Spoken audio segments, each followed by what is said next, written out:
Hello and welcome to our end-of-year SPS Global Insights Special Edition.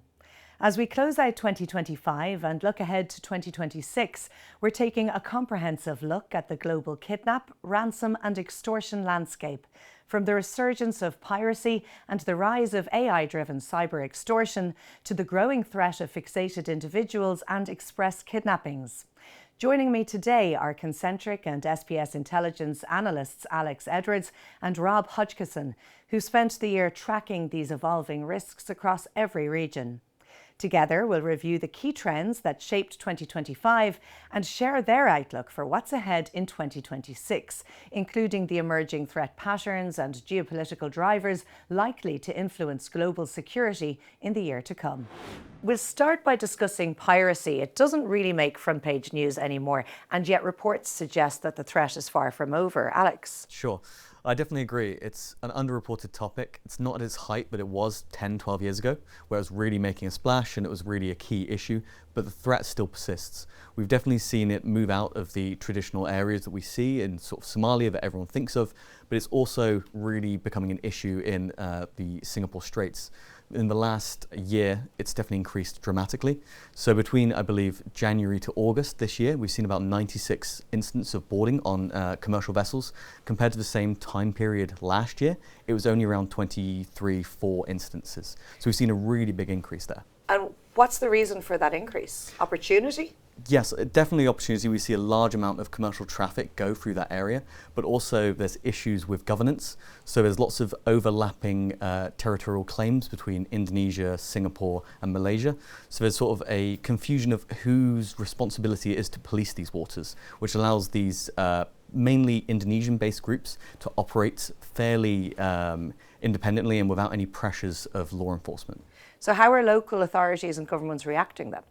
So currently there's a big push in sort of maritime domain awareness. So really trying to push awareness to commercial vessels of what's happening, when vessels are being boarded, and an understanding of what's happening. And there is movement towards increasing enforcement, but there's still governance issues between the competing countries there. So moving into 2026, that's going to continue. It's not going to decrease, unfortunately. No, definitely. I think we're going to see it continue because it's just taking so much time for that enforcement to get there. And the pirate groups are being able to operate with impunity basically at the minute. Also, there's an issue in West Africa. We see that continue to be an issue there where piracy is much more violent.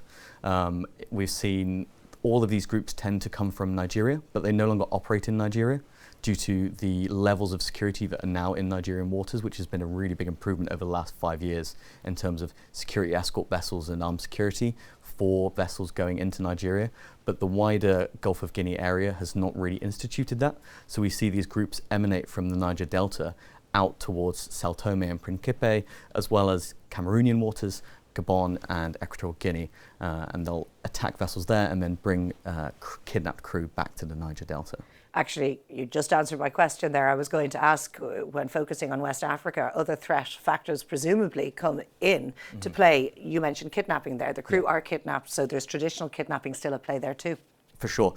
It's a really endemic issue in Nigeria. We've seen it in a couple of factors. So up in the northeast, you see sort of Islamic jihadist terrorism, where they will kidnap for ransom, but also for political reasons. And they tend to be much more difficult to negotiate with due to the sort of ideological purposes of the kidnappings. Whereas if you go towards Lagos, Port Harcourt and the Niger Delta, kidnappings occur there, but much more for financial reasons, much less for ideological purposes. An area that does receive an awful lot of headlines is the area of cyber extortion, and you've also written an awful lot about that. Rob, how's that going to evolve this year? And quite rightly so that we've written so much about it, because it is growing substantially. It's been evolving across multiple different domains and due to developments in different fields within the kind of cyberspace. So we've seen really 4 key technologies that have contributed massively to the kind of global shift that we're seeing. Those being mobile banking, which has enabled criminals to have a much quicker access For example, if they were to undertake an express kidnapping, it's easier now for criminals to withdraw large sums when previously they might have had to take them to a secondary location. That's no longer necessary. It can be done all on a mobile phone. That is so frightening to think of that. Quite. Yeah. Everyone's at risk.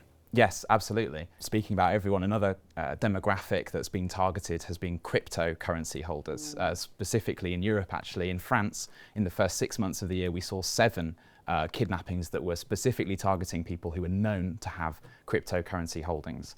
And this is something which, a threat that we're seeing continue to evolve within Europe, but also within developing economies where crypto is becoming more of a valuable asset. So it's something we expect to expand. It says a lot about the kidnappers and the hackers as well, their area of expertise in hacking and in computers, which wouldn't necessarily have been needed going back 10 years ago when there was no reason to target people with regards to cryptocurrency. Yeah, for sure. And you talk about a growing kind of cyber expertise within the criminal landscape. That's definitely something we've seen as well, something we've been tracking. There's been a couple of large-scale ransomware attacks that are then being used to extort companies. One of the largest of these came from the Scattered Lapsus Hunters group, which is a conglomeration of a few kind of different cyber criminal groups who've gotten together to pool their resources and target large companies. So recently they hit Salesforce and took data from 90 different global companies. Those included airlines, different media companies, etc. Different places where they could find personal data, which they could then use to extort the companies for large sums. Is that in essence what cyber security and cyber extortion is? Just all about your vulnerability when it comes to being online? Like, could you give us a definition for people who wouldn't necessarily be familiar with the exact term as it's known within the industry? Yeah, absolutely. So it's a compound term, isn't it? You can break it apart. It's an extortion taken out, or carried out, I should say, through cyber means, but those cyber means are quite diverse nowadays, so that's where some of the confusion might lie. Realistically, the biggest contributors to these are the proliferation of data, essentially. We're moving more online as a society, as individuals, and that means that the threats are moving more online as well. Both of you might be able to answer this. In your experience working with large-scale companies, what is the awareness like when it comes to cyber extortion? There's obviously an understanding that it could happen, but a risk awareness within the companies and individuals themselves. It's improving, but it's slow. This is a continual arms race, not just within the technologies, but as you said, within awareness, right? Because people get used to a certain level of threat, to a certain level of procedures to mitigate that threat, but then the criminals step up their game, and that's exactly what we've seen. CEOs and corporate organizations in general have found it really challenging to keep on top of this threat, on top of the issue of data leaks, of having their information being used to fuel AI-driven threats, particularly something called vishing, vishing with a V, that's copying somebody's voice, their intonation, which you only really need 2 minutes of sustained audio now to produce a lifelike sample that can be used to make it say anything you would like it to say. And the likeness is uncanny, unfortunately. Absolutely, yeah, and that's only going to improve. The imagery is going to improve as well. And we have seen virtual kidnappings across the globe, actually. We've had virtual kidnappings in Thailand and in Nepal most recently as well. We're seeing this threat evolve, and what we're here to do is to try and help companies keep up with that pace of change. Definitely, we're going to see that AI is going to assist kidnappers and those wishing to do cyber ransom in the future, and it's going to become a generally higher profile issue that people need to get ahead. Another area of concern, and I think this is one that will frighten an awful lot of people, it's the area of fixated threats. Could you give us a definition of a fixated threat? We all know what it is, may not have heard of that term before. Sure. So fixated threat can be looked in sort of 2 perspectives. So on the individual level, it's stalking. So where an individual will become obsessed with another individual, typically a woman, but it can also happen to men. We've definitely seen that happen. And then on the corporate side, it can be an individual with a grievance with an organization or a company that becomes obsessed with that and then tries to weaponize that fixation. So these fixated individuals, do they often go online and use tools and weaponize against the person that they're fixated upon, or how does it work? Definitely, a lot of it can sort of stem from online.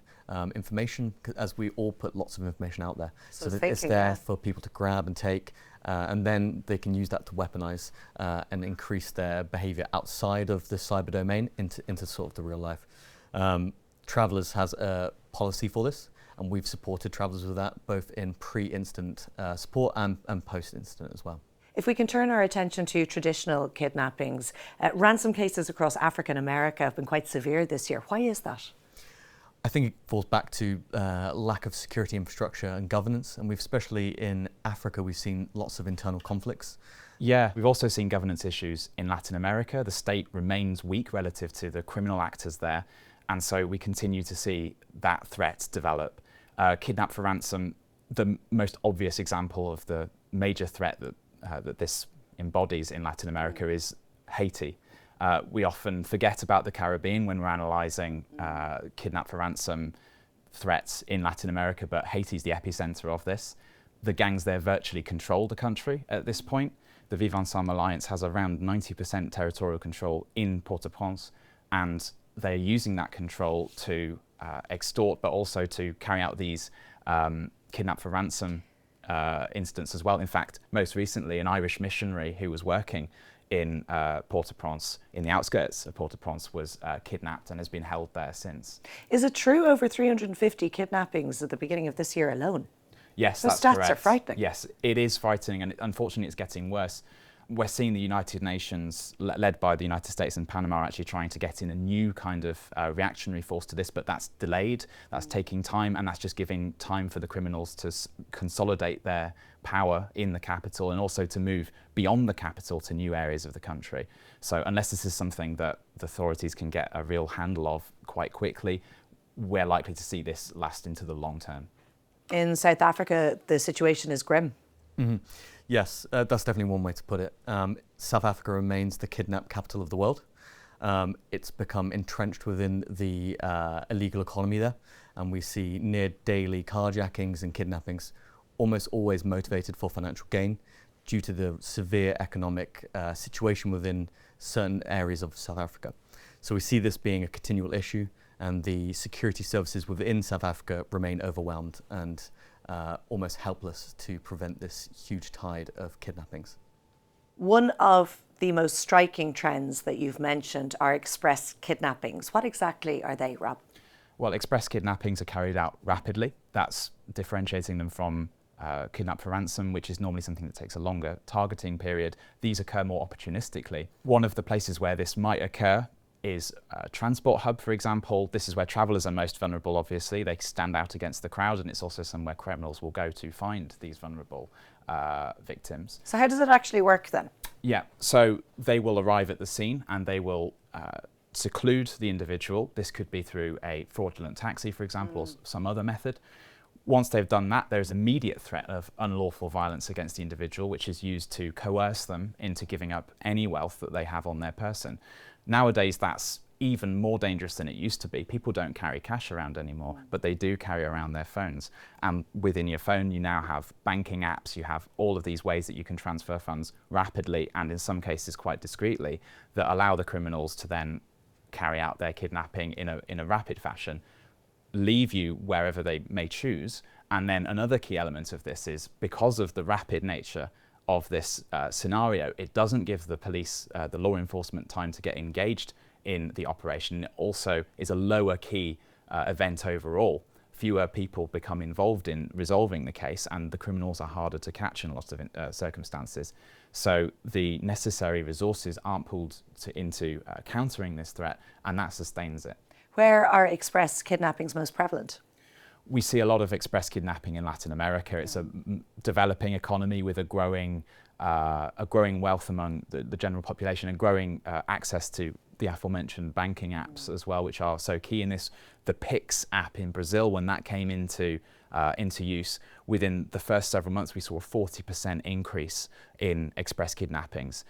The authorities have tried to talk to the tech companies to see if they can resolve that issue, but it looks to be something that's going to be here for the long term simply because there is a demand for this kind of financial tool, essentially, and the criminals are going to continue to take advantage of that while law enforcement's unable to counter it. We've also seen these express-style kidnappings happen in Africa and the Middle East as well, particularly in typical kidnap hotspots such as South Africa, Nigeria, as well as Syria in the Middle East.